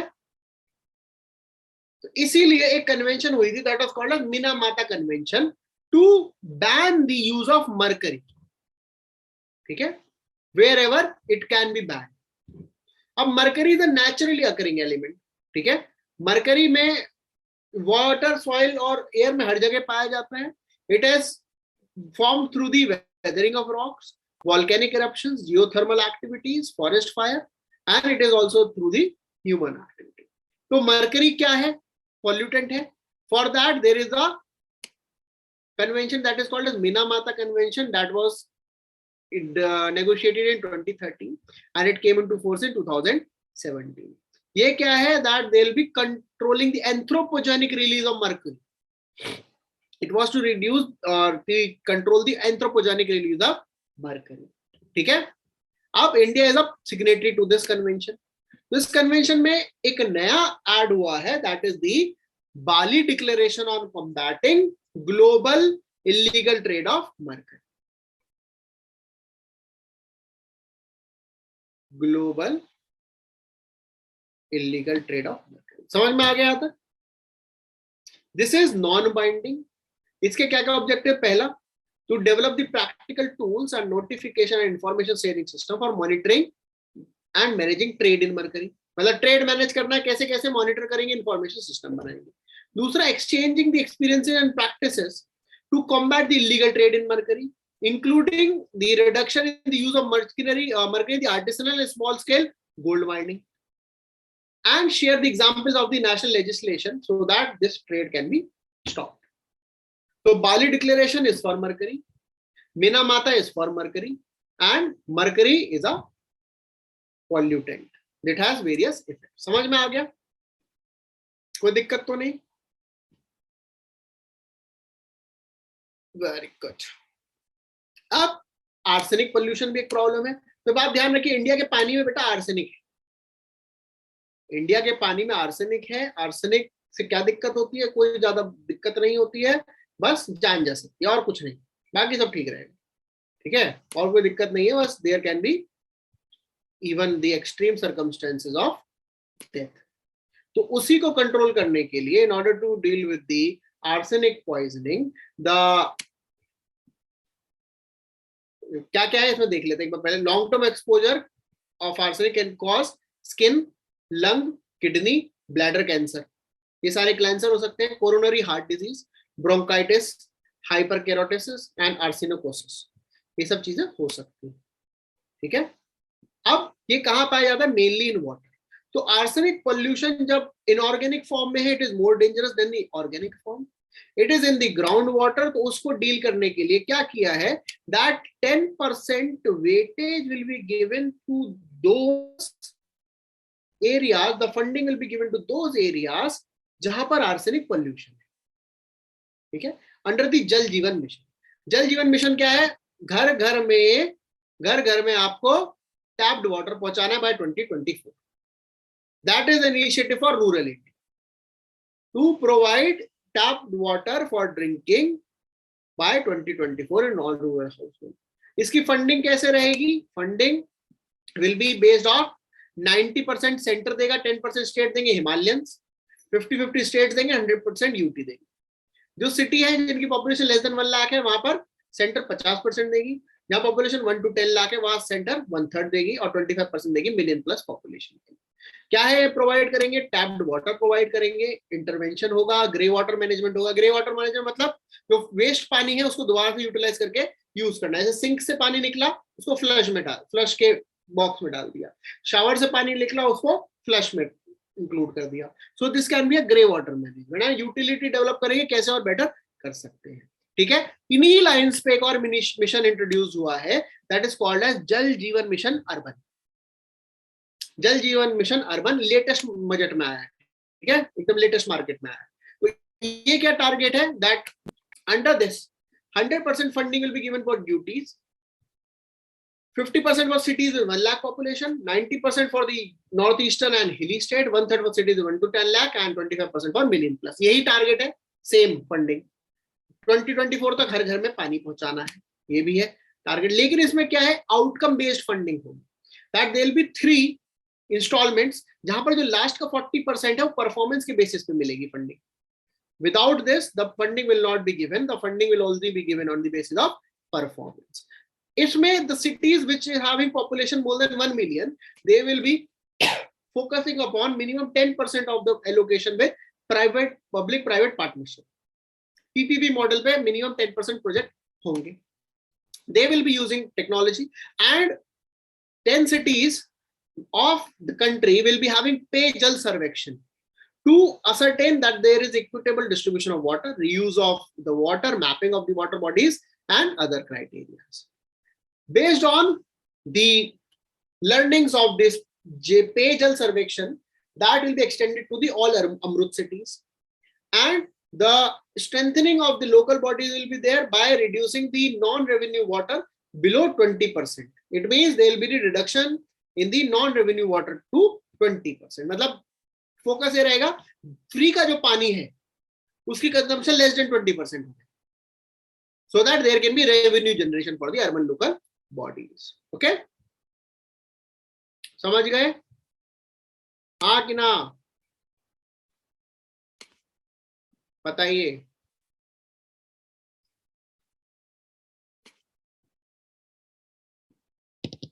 अब जाम्बिया में लेड पॉइजनिंग पाई गई है। ठीक है, लेड पॉइजनिंग से क्या दिक्कत होती है? लेड पॉइजनिंग से कुछ नहीं, ज्यादा कुछ नहीं होता, फटीग हो जाता है, पेट में दर्द, एब्डोमिनल पेन होता है, नोजिया रहता है, डायरिया रहता है, लॉस ऑफ एपेटाइट है, अनीमिया है, dark line across the gums है, मसल पैरालिसिस और वीकनेस ऑफ लिम्स है, और ज्यादा कोई दिक्कत नहीं है। ठीक है, लेड पॉइजनिंग से जनरली जो छोटे बच्चे हैं below the age of 6 they are severely affected, उनका मेंटल और फिजिकल डेवलपमेंट इफेक्ट हो जाता है। बॉडी में there is no safe level of lead. Okay, it means body में लेड पाया जाना itself is dangerous. There is no safe level of lead. Lead का exposure is very dangerous, and more than 3/4 of global lead consumption is coming because of lead acid batteries for motor vehicles. जो motor vehicles में lead acid batteries है उनकी सबसे ज्यादा जो है use आता है वहां पर लेड। तो लेड क्या है, हम लोग ऐसी जो वेस्ट हो जाती है बैटरी फेंक देते हैं, और कहीं ना कहीं से it comes in the body of an individual. अब लेड क्या है, नेचुरली अकरिंग है टॉक्सिक सब्सटेंस, अफेक्ट बहुत डेंजरस होते हैं ब्रेन पे, लिवर पे, किडनी पे, बोन्स पे। There is no level of exposure, वही बताया कि विदाउट हार्मफुल इफेक्ट कहीं नहीं होता है, एंड इट इज प्रिवेंटेबल। क्यों? बैटरी नहीं यूज करोगे, लेड बेस्ड बैटरीज, दूसरी बैटरी यूज करोगे तो it is preventable. Are we clear? Yes और नो? वेरी गुड, मजा आई? Tomorrow we will have class again. इस वीक बहुत ज्यादा ऑप्टिमिस्टिक टारगेट रख रहे हैं, ठीक है, बहुत ज्यादा ऑप्टिमिस्टिक टारगेट है, बट इस वीक खत्म कर सकते हैं एनवायरमेंट। सैटरडे तो आपकी इकोनॉमिक्स है, इकोनॉमिक्स भी खत्म हो जाएगा आप लोगों का, करंट नहीं, बेसिक वाला इकोनॉमिक्स। ठीक है, तो कल परसों एनवायरमेंट करेंगे। ऑप्टिमिस्टिक टारगेट है, लेकिन ऑप्टिमिज्म रखने में क्या दिक्कत है? ठीक है, ऑप्टिमिस्टिक इसलिए क्योंकि बेटा लास्ट में तो स्पीशीज है, फोटो दे रखी है स्पीशीज की मेनली, तो लास्ट में ये ऐसा दिखता है, ये ऐसा दिखता है, तो लास्ट के पेजेस ये मत सोचिएगा कि अभी तो बहुत पेज बचे हैं, है ना। तो वील कंटिन्यू टुमारो 7:30। कोई डाउट हो तो बताइए। इकोनॉमिक्स की करंट में वो इकोनॉमिक सर्वे तो उसमें इंक्लूडेड रहेगा, इंपॉर्टेंट पॉइंट ये नहीं। समरी है, क्या दिक्कत, क्यों ले रहे हो? बताएंगे इकोनॉमिक्स सर्वे, जो पेपर प्री के लिए आएगा सब कराएंगे। याद तुम्हें कौन सा रखना है? याद रखो, मेन है, जितना करा रहे हैं उससे हो जाएगा। देखो जितना करा रहे हैं उससे प्री निकल जाएगा, मेन है बस जितना है उससे आप लोग रिवाइज करते रहिए बस। ठीक है, जो जो आपको बताते हैं ना, अंडरलाइन करते हैं, अपने नोट्स में अंडरलाइन किया उस साइड में बस किसी कॉपी में लिखते रहिए, रिवीजन उसका करिए, खत्म कर। क्योंकि जितना हम कर रहे हैं उससे हमारे लिए 100 मार्क्स लाना मुश्किल काम नहीं है। ठीक है, और कट ऑफ इन जनरल 100-105 के बीच में ही जा रही है। अगर आप 105 के स्कोर में आप कंफर्टेबल हैं, ठीक है ना। और कोई डाउट? टेस्ट सीरीज में है ना सर, नंबर ऑफ जो नेगेटिव क्वेश्चंस है वो ज्यादा ही रह रहे सर। हाँ, वो वही रीजन है, क्यों नहीं है, 2 रीजन बताते हैं। एक तो आप क्वेश्चन ठीक से नहीं पढ़ रहे हैं। कितनी देर में क्वेश्चन पूरा कर रहे हैं क्वेश्चन पेपर? तो 1.5 घंटे में हो हाँ, जाता क्यों कर रहे हो? 2 घंटे जब दिए हैं तो 1.5 घंटे में क्यों कर रहे हो आप? पहली गलती। दूसरी गलती, कितनी रीडिंग लगाते हो क्वेश्चंस की? 2 बार। हाँ, तो तीसरी रीडिंग नहीं कर रहे हो। जो दूसरी बार में कर रहे हो वो तीसरी बार में करेंगे। फर्स्ट शॉर्ट, ठीक है, फर्स्ट शॉर्ट क्वेश्चंस। सेकंड, जो क्वेश्चन आता है लेकिन दिमाग लगाना है। ठीक है, क्वेश्चन आपको आता है, दिमाग लगाना है। तीसरी रीडिंग जिसमें 50-50% डाउट होता है। ठीक है, और सबसे ज्यादा जो गलती हो रही होगी सेकंड रीडिंग वाले क्वेश्चन में हो रही होगी। सेकंड रीडिंग तो 15-20 मिनट में हो जाता है। हाँ, तो गलती और नेगेटिव मैक्सिम वहीं से आ रहे हैं। हाँ सर, वो ये आएगा क्यों? 15-20 मिनट क्यों दे रहे हो बेटा? जब जो है टाइम इसीलिए दिया, सेकंड रीडिंग इंपॉर्टेंट कर लेंगे। फर्स्ट रीडिंग में देखिए 50-60 मार्क्स सब लोग ले आएंगे, फाइट उसके ऊपर की ही है। फर्स्ट रीडिंग में अगर आप फर्स्ट रीडिंग के बाद पेपर छोड़ दो, देखना नेगेटिव में 5-4-5 से ज्यादा क्वेश्चन गलत नहीं होंगे, लेकिन सिलेक्शन भी तो नहीं होगा, है ना। तो 3 रीडिंग लगानी है, पूरे 2 आवर्स में खत्म करना है। ये हमारी पहला प्रायोरिटी। तीसरा है क्वेश्चन बहुत ठीक अच्छे से पढ़ना, बिना क्वेश्चन पूरा पढ़े ऑप्शंस पे स्विच नहीं करना है। What generally where we make the mistake, we read the options first, then we read the question. हम स्टेटमेंट्स पढ़ के ही आंसर करने लग जाते हैं, लेकिन स्टेटमेंट्स पूरे तो पढ़ो। जल्दबाजी में गलत होने के चांसेस बहुत बढ़ जाते हैं। और ज्यादा गलत कौन से वाले हो रहे होंगे, जिसमें 1 2 3 3 2 3 ओनली वाले ज्यादा गलत हो रहे होंगे, है ना? हाँ सर, गलत भी कैसे हो रहे हैं? राइट आंसर है 1 2 3 और हमने मार्क किया है 1 या 2 2 या 3, मतलब एक पे ही ऐसा हो रहा है वो। हाँ, तो क्यों हो रहा है? रीजन यही है ना कि आप जो है, एक तो जल्दबाजी और दूसरा क्वेश्चन ठीक से नहीं पढ़। क्वेश्चन ठीक से पढ़ना बहुत जरूरी है, आंसर बहुत आराम से निकल जाएगा। यूपीएससी जो है क्वेश्चन ऐसे नहीं बनाते हैं जहां पे अगर आपको नॉलेज नहीं है तो आप सॉल्व, मतलब नॉलेज है तो सॉल्व ना कर पाओ। ठीक है, लॉजिक से सॉल्व होने वाले क्वेश्चन बहुत ज्यादा है। क्लियर? सर मेरे साथ उल्टा होता है, मैं बहुत ज्यादा लॉजिक लगा देती हूँ ये क्वेश्चन में, और जो सही आ रहा होता है वो कुछ लॉजिक लगा के दूसरा ऑप्शन मतलब टिक हो जाता है।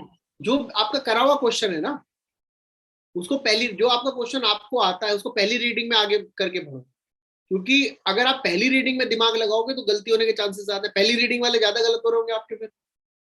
सर पहली रीडिंग वाले तो फिर भी ठीक हो जाते हैं, जो सेकंड रीडिंग वाले होते हैं उसमें बहुत ज्यादा दिमाग लगा के मतलब पहले आंसर सही मार्क करते हैं, फिर बाद में डाउट आने लगता है, फिर उसमें कुछ और टिक कराते हैं। नहीं, तो आप उसमें एक काम कीजिए, अपनी ना इन एक जो भी, एक तो बात ध्यान रखिएगा, कोई भी हम क्वेश्चन कर रहे हैं उसको इन जनरल एक्सेप्ट कीजिए। किसी भी क्वेश्चन में एक्सेप्शंस को दिमाग में रख के मत चलिए। जैसे इन जनरल कि all the members of Rajya Sabha are elected, अब एक्सेप्शन नहीं, नॉमिनेटेड तो उन्होंने ये थोड़ी बोला ओनली ऑल द मेंबर्स, थोड़ी बोला है the members of Rajya Sabha are elected. Generally सही है ना? जनरल चीज पकड़नी है हमें, बहुत स्पेसिफिक नहीं, क्योंकि paper is general studies, it is not for the specific courses. आपको आंसर मार्क करना है ये मान के कि अगर हमें आइडिया है, हमें बस आइडिया है इसका तो भी सही है, लेकिन कंसेप्चुअल क्लैरिटी के साथ।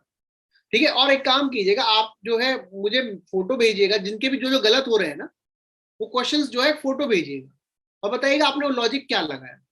Clear? Okay sir, okay sir. हाँ, तो जहां भी जब भी होता है जैसी क्वेश्चन के कि यहाँ पे ये क्यों गलत है या हमने क्या सोचा, उस चीज को फोकस करें। ठीक है, ये काम आप लोग करना स्टार्ट कर दीजिए। सर और मतलब जब हमारे क्लासेस खत्म हो गए उसके बाद एक 10-15 दिन का गैप मतलब मिलेगा हमें, मतलब करंट अफेयर की क्लासेस खत्म होते हैं और उसके बाद 15 दिन का गैप मिलेगा फाइनल पेपर तक। कोशिश यही रहेगी 15 या 20 तक हम लोग खत्म करें, बस एक क्लास रखेंगे एडिशनल करंट अफेयर्स के लिए। हाँ ठीक है, कोशिश ये रहेगी, चाहे हमें थोड़ा क्लास का टाइम बढ़ाना पड़े या सैटरडे संडे में। ठीक है, क्योंकि अभी एनवायरनमेंट खत्म हो जाएगा, इकोनॉमिक्स हम टारगेट यही कि by the end of April, क्योंकि हमारा मेन क्या बचेगा, इन्वायरमेंट होने के बाद इकोनॉमिक्स, साइंस एंड टेक्नोलॉजी, ये बड़ा पोर्शन है। ठीक है, फिर तो आईआर, सोशल इश्यूज, ये सब बहुत छोटे छोटे पोर्शन है, ये 1 या 2 दिन में खत्म हो जाने वाले पोर्शन है, इसमें इतना ज्यादा हमें डीप में नहीं जाना होता है। ठीक है, ओके सर, ओके, फिर वील कंटिन्यू टुमारो 7:30। सर अभी तक जो मैं था विजन का सेक्शनल वाला लगा रहा था, अब तो फुल लेंथ टेस्ट वही लगाऊं? हाँ हाँ, फुल लेंथ, अब आप लोग फुल लेंथ लगाने शुरू करिए, क्योंकि सेक्शनल में ना डिमोटिवेट हो जाओगे, आर्ट एंड कल्चर करने बैठोगे मार्क्स नहीं आते थे 60 70 इस तरीके से मार्क्स रुक जाते हैं। मैं बता रहा हूँ ना, आर्ट एंड कल्चर में, एनवायरमेंट इकोलॉजी में, इकोनॉमिक्स में, इसमें आएंगे ही नहीं 60-70 से ज्यादा नंबर। पॉलिटी में आ जाएंगे, हिस्ट्री में आ जाएंगे। हाँ जी सब्जेक्ट वाइज लगाने से, सेशनल वाइज लगाने से ये लगता है कि थोड़ा सा मतलब हमारी जो कंसेप्ट क्लियरिटी वो ज्यादा आ रही है, क्योंकि कुछ क्वेश्चंस ऐसे होते हैं जो हमने पढ़े नहीं होते। इतनी डिटेल में जाना ही नहीं ना, लेकिन ओके, आपको पढ़ाना थोड़ी है अगली क्लास में उसको, इतनी डिटेल में जान के क्या करोगे जो यूपीएससी में इतनी डिटेल में आता ही नहीं है ना? यूपीएससी में इतनी डिटेल में आते नहीं तो पढ़ा, आप इतना क्यों पढ़ना है, क्योंकि सेक्शनल टेस्ट करोगे 1000 क्वेश्चन हो गए, 10 टेस्ट हो गए, 1000 में से अगर 3 क्वेश्चन भी टेस्ट के लग गए बहुत है। ओके, बस जो क्वेश्चन करा हुआ है वो पेपर में गलत मत करिएगा, बस ये टारगेट बना के चलो कि ये क्वेश्चन हमने करा हुआ है, पेपर में ये गलत नहीं करें, है ना, ये हमारा टारगेट होना चाहिए। क्लियर? चलिए, विल कंटिन्यू टुमारो। कुछ भी डाउट हो you can always text me, ठीक है, कभी भी कुछ भी डाउट हो तो ऑलवेज टेक्स्ट मी 24/7, जैसे डाउट हो भेज दो, ठीक है। समझ में आए? आप ये मत सोचो आप लोगों के पास राइट है पेपर तक हमें परेशान करने का, ठीक है। टेक्स्ट मतलब बैठना व्हाट्सएप, ठीक है, व्हाट्सएप टेलीग्राम जो आप लोगों को करना है वो करना, ठीक है बच्चों। चलिए, will continue tomorrow, thank you.